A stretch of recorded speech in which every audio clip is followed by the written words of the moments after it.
give me the effects ocean pollution has on animals? I'm Alexis. I'm going to do the background and the general information and the science behind it.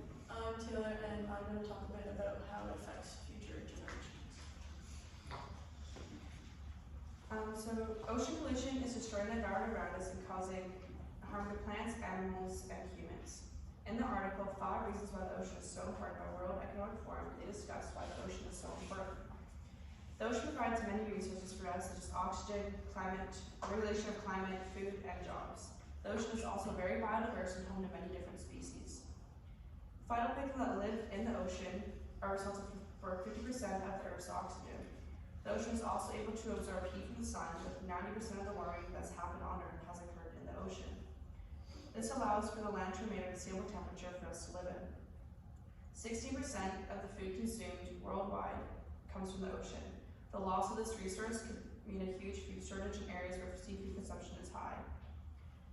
The ocean covers 70% of the Earth's surface and can be as deep as 11,000 meters.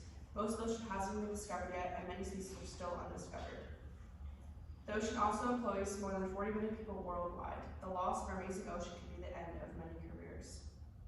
In this speech, we are going to address the sources of ocean pollution, the effects, ways to solve this ocean, and what this can mean for future generations. So for sources of ocean pollution includes trash, chemicals, and sewage introduced into the ocean by human activity, stated by Funk and Wagel's article in the World Encyclopedia.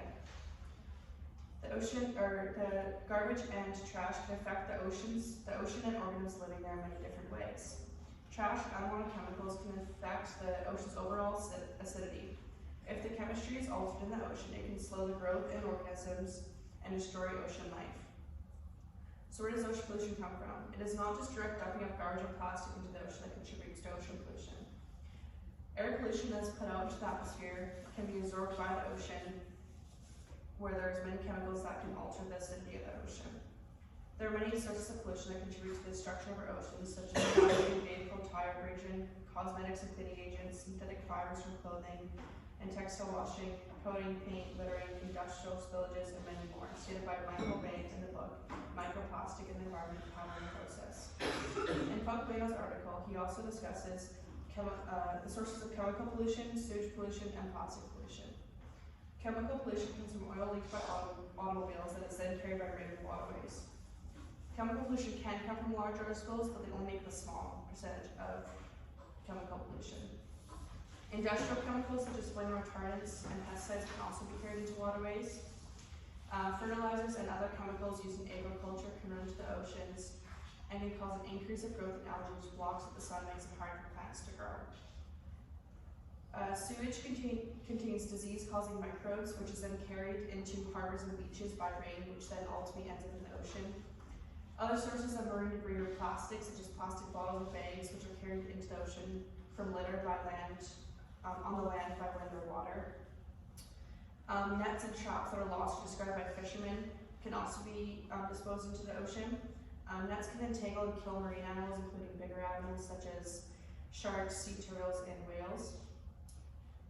Another science behind it. So in the article, Ocean Acidification by the National Oceanic Atmospheric Administration, they discuss how the acidity of our ocean is crucial to ocean life. When excess CO2 is put into the atmosphere, the ocean absorbs it, which decreases the overall pH and increases the ocean's acidity. The CO2 reacts with hydrogen ions in the water to make carbonic acid and bicarbonate ions. If the pH of the ocean drops too low, it can begin to dissolve shells and skeletons of animals. Ultimately, the ocean's consumption of CO2 is directly related to climate change and the actions of humans on Earth. Plastic is very harmful to the ocean because plastic does not degrade for many years. Because of plastic's inability to degrade, it accumulates in the ocean and makes a very toxic environment for sea life. Plastic is often ingested by animals and insects, which blocks the digestive tract. If the digestive tract is blocked, it can cause animals to starve and die. Now on to Katie, will she inform us of the effects of ocean pollution by animals and the environment. So the general issue with plastic in the ocean is how birds, whales, sea turtles, all type of aquatic animals, mistake bags, fishing debris like long lines, hooks, plastic holders for food. This leads to animals and ingesting toxic chemicals that lead to severe health problems and most times inevitable death. From marine pollution under the laws of Sea Convention by Alan Boyle, pollution of the seas by oil, chemical, nuclear waste, and the effluent of urban industrial society has continued to grow and cause ever more serious damage to the living resources and ecology of marine environment and to the shores of coastal states. There is on average 300 million tons of plastic garbage that is produced each year, and 14 million tons of that ends up in the ocean. This can account for 80% of marine wildlife debris, and species can become entangled in things like fishing lines, hooks, rope, any type of plastic bags, single-use waste, plastic water bottles, etc. Now you're probably thinking and picturing, how can a tiny little fish ingest a large plastic bag? Well, this can happen with these small aquatic animals due to the plastic breakdown that takes place. So due to solar UV, wind, natural forces, and water currents, microplastics and nanoplastics are created. Microplastics are particles smaller than 5 millimeters, and nanoplastics are particles smaller than 100 nanometers. Therefore, most of these animals are ingesting these contents without even knowing it until it's too late. This can cause suffocation, starvation, or potential drowning if the debris limits the animal's mobility. A mammal's body is not capable of breaking down plastic in the digestive system, so no matter how hard it tries, there's always toxic chemicals entering the bloodstream. There can be internal blockages or tears, which never lead to good things. If there becomes a cut on the external body, skin infections can take place, and for animals and aquatic animals, this isn't simply an easy fix, and most times they will die from it. The saddest part of this is no matter where aquatic animals may go, there's plastic debris and garbage in every crack and crevice and corner of our ocean. From microplastics in the environment, patterned and processed by Michael Banks, society has conducted a love affair with this versatile and transformative substance since the 1950s. Lightweight, cheap, safe, and durable, what's not to love? Yet as plastic production has escalated, so too has the overwhelming presence in every corner of the planet of discarded plastic debris. The question is now, what is so infatuating about plastic, and why do humans love it? Well, the answer is simple, it's convenience. Most things that keep us safe, like bike helmets, car seats, cell phones, airbags, etc., are all made of plastic. So this makes it extremely hard to ban single-use plastic, but there are certain ways to prevent it from getting in the ocean and to minimize reuse. For example, using metal reusable water bottles, glass Tupperware containers, staying away from the single-use things that can inevitably harm the environment. This can also lead to better human health. So when you use a single-use hard water bottle, over time the plastic in the water bottle can disintegrate and sink into your water, and therefore you're ingesting it with the water, which is not good for human health, obviously. So most landfills and garbage dumps are the two main reasons plastic ends up in the ocean. Majority of debris starts on land and then is blown into the ocean from winds or other environmental factors. This is mainly coming from household waste, commercial debris, and the lack of knowledge on how to recycle. Another major factor of ocean pollution is the clothing industry. From Chapter 19, Ocean Pollution, by J. Vincent Macios Zamora, there is strong evidence that when correct measures are taken, not only the ocean, but also land and many organisms are spared from the consequences of chemical pollutants. So despite all these harsh impacts, there are some good things that have come out of it. So one group called the Ocean Cleanup, which I'll show you the website here quickly.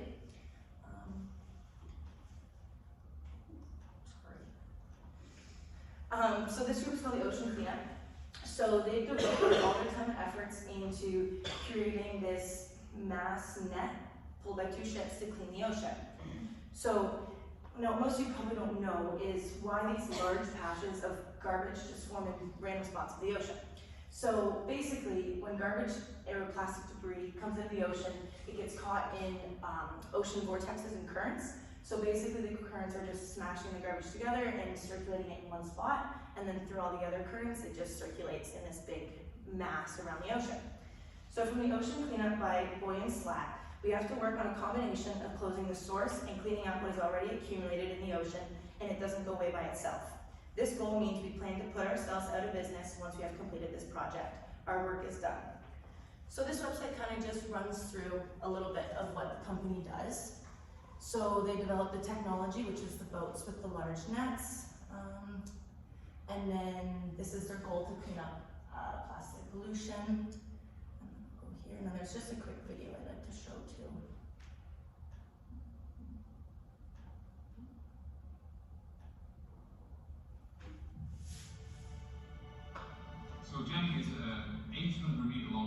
barrier which we towed through the water. The barrier is 3 meters deep in the water. It's completely open at the bottom, which is important because it allows fish to escape, and it has flotation along the top, which helps it to keep its shape.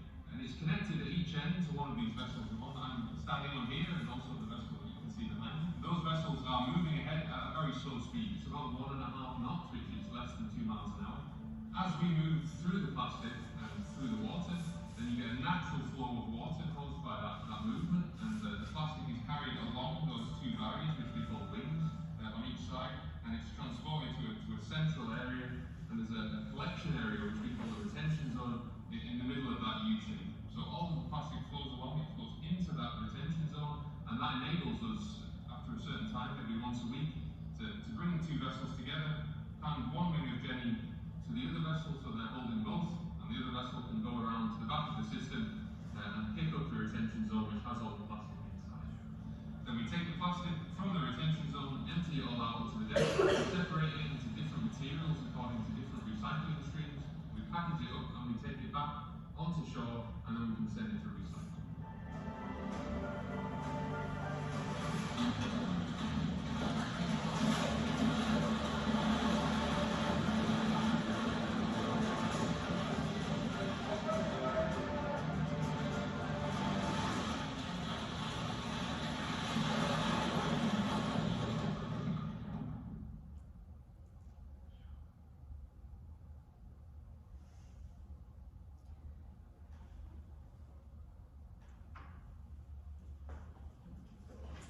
So, by cleaning the garbage out of the ocean, humanity is single-handedly helping save thousands of marine and aquatic animals, and this allows them to continue living in their natural habitat without having to migrate thousands and thousands of kilometers to vast ocean parts.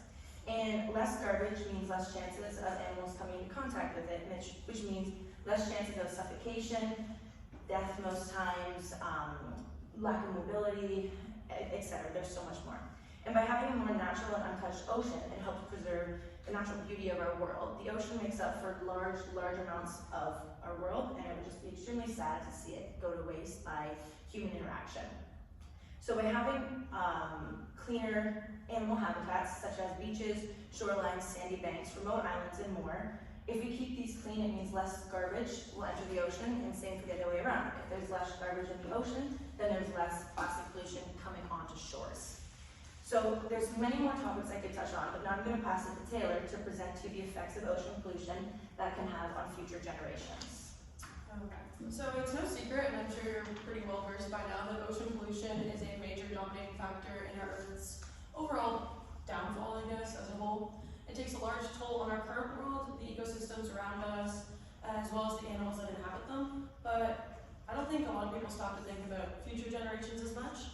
And I'm not talking about us and the world we live in today, but more of like our children and their grandchildren to follow. We've all had a relaxing day on the beach. We can picture the sun is shining, the waves are crashing, maybe there's like some music in the background, something really peaceful, honestly. But now picture that, but it's your children, the sun is like gray, the waves are garbage, and stuff's on fire, it's a wasteland, it's terrible, really. And it kind of just accurately portrays the feeling of hurt and betrayal that it feels like older generations have somewhat passed down to us in a sense of pollution. But it's important for us to take a step back from that hurt and look at what we can do for those who are going to follow us further down the line. There's many issues created for future generations aside from young children on beaches. So how will ocean pollution affect us in the future? As we continue to widely distribute plastic as well as improperly dispose of it, the hormonal and chemical effects on our bodies, as well as the water systems and air systems, continue to rapidly grow as well. As stated by Tanya Keller in an article from plushbeds.com about the future of our oceans, researchers believe that by 2050, there will be more plastic in the ocean than fish, if we continue on how we are currently. Agriculture as well as industrial grade chemicals get washed into our rivers and then go on to be carried into our oceans from there. These chemicals are extremely difficult to dissolve, which causes a lot of them to sink down further into the ocean, where they are consumed by smaller creatures and then are later eaten by larger creatures. And this is how these chemicals get into and affect our entire food chain. Humans are affected by this for a large reason being that we eat these animals that are part of this food chain, and their chemical-infested meat, I guess you could say, that's produced from this, gives us toxins that are later absorbed into our tissues, which can actually lead to birth defects, cancer, and many other long-term health issues. Within only a short amount of time that we've spent doing and performing mass production, introducing synthetic plastics, and synthetic plastics and plastic pollution has already caused a greater damage to our environment and ecosystems than we know. At the ever-increasing rate that we're going at, the effects of this over the next 50 years will be far worse than what we've already experienced to date. This means that any damage that we've done and negative outcomes we've suffered through will be about 50 times worse as we continue on if we fail to produce any change as we go. If we continue like this, our younger generations will be left with something that they can basically do nothing about, and that's something I don't think anybody really wants to see go down. Matthew Nile tells us in his article about pollution and climate change that this increased chemical concentration promotes the growth of algal blooms, which is not only toxic to wildlife but also to our fishing and tourism industries. And as we kind of mentioned earlier, these industries build up a majority of the coastal economies. Therefore, this could play a large role in the downfall of many industries like this in the future, as well as take away many job opportunities and possibilities. So what does this really mean for our future families, friends, co-workers, and peers? There's no clear set solution for this worldwide polluted ocean problem, though there are countries trying to take steps in the right direction. Like the United States, for example, they've started to put in laws and treaties in place which prohibit the dumping of any garbage, trash, and contaminant waste into the planet's oceans. This is a great step towards action, I feel, but you have to find a way to monitor and enforce it as well for it to actually be effective, so I think that's kind of the next step that we need to take. Not to mention, this also won't greatly inflict any change if only a few countries participate in this idea. It's more of a worldwide thing that we all need to kind of band together and perform. It's easy for us to push aside the marine life as well as animals and other habitats due to our lack of empathy towards them. But to say we're willing to allow future generations that will house our children, grandchildren, colleagues, and friends is simply unacceptable to me as well as many others. This I can say with confidence. As a well-educated student, be present in your society and social location as well, and don't be afraid to speak up, whether this be your thoughts and opinions to others on this topic, or if you feel there's smaller additional ways you can personally go about making a change. To quote Janice Jones in her article discussing the future of our oceans and humanity, our oceans play such a large role in our world's environmental composition, so why do we treat them like worthless dumping grounds? This stuck with me as it should with you as well. Good ocean health is key in many things, including underlying human health for us, but more importantly in our future generations. It's time we all start to do our part in freeing our oceans of garbage and debris in order to preserve these once beautiful waters for the benefit of everyone. So in conclusion, plastic in our ocean is a major social justice issue as we brought to you today. Each upcoming generation has an obligation to help, but it's more important that us and our parents, and right now, we make an action and change, because like Taylor said, in the future, things aren't going to be so reversible as they are right now. So I'm assuming all of us would love to preserve the beautiful treasures of the world and the ocean and the scenery and the wildlife that comes from it and the food that's produced from it. So this comes down to helping the animals that cannot help themselves most time, and just becoming educated on a topic of how to recycle better, or send your recycling to the proper place, and to not landfill, and just the things that could end up in the ocean potentially, we could prevent those. We can all start locally to make the greatest difference, and everything starts small and then it gets bigger. Nothing starts as this huge project. So if we all come together and the world bands to make an impact, I feel like this could potentially be better, but it all starts with us. Anybody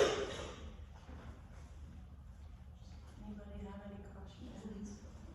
Sure, go ahead. So I saw that I forgot what the project was called, but they had the two boats and they had the shallow, so is there anything you can do deep sea littering? Because I'm sure not all trash obviously floats. Yeah, I'm not sure. The website more basically put itself around because obviously most plastic floats, it's light, it's very thin, Right. It's full of air. So that's what it kind of band around it. As you know, there's parts of the ocean we haven't even discovered yet, and as you know how deep the ocean is. So I'm not actually sure if any type of human creation could actually get that deep and be sustainable to clean up stuff like that. But also too, a lot of the issues coming from animals being stuck with garbage and plastic pollution is from the surface, because for example, like whales, when they come up to breathe, seals, sharks, everything like that, and most of the deep sea creatures, which again are half undiscovered. So the website just kind of went around like surface area, and I mean, I guess it's a good start, but we should look into something deeper for sure. What are your thoughts about the recycling program at our college? Do you think that it affects, like, I think actually even in Adrian, I don't know if we have like a buffer recycling route or anything. I don't think we do because, well, like from Canada, like we all have like recycling bins and garbage bins and all of to go around. And I came here with the pile to recycle, and I forget who it was which one, but they're like, oh no, we don't recycle here. You can take your recycling to the wherever you guys have it here in Adrian. So I mean you can, but it's very convenient, and I don't think the school has a program because they told me that there wasn't one. I was shocked honestly, because we're right back on our recycle too, so I came here and they were like, no, we just throw stuff away, and I was like, that's okay. It's weird because they provide us with like little green recycling bins, but when you go to the trash rooms, it's just like garbage. So there's nowhere to actually recycle. And obviously too, we're students, so we're not gonna go drive to Walmart to recycle one little bag, right? So I think it's just revolving around convenience as well that the college hasn't really supplied. Do you think the college will implement something for recycling? I think that if enough people show that they care about recycling and that there's an initiative there, that they would if it was brought to their attention. And even if not, I think the biggest thing we can do is kind of go about a more reusable lifestyle, though I know we're college students and everything's cheaper that's not reusable. So that's kind of discouraging in a way. But I think it's more of a long-term investment that we should all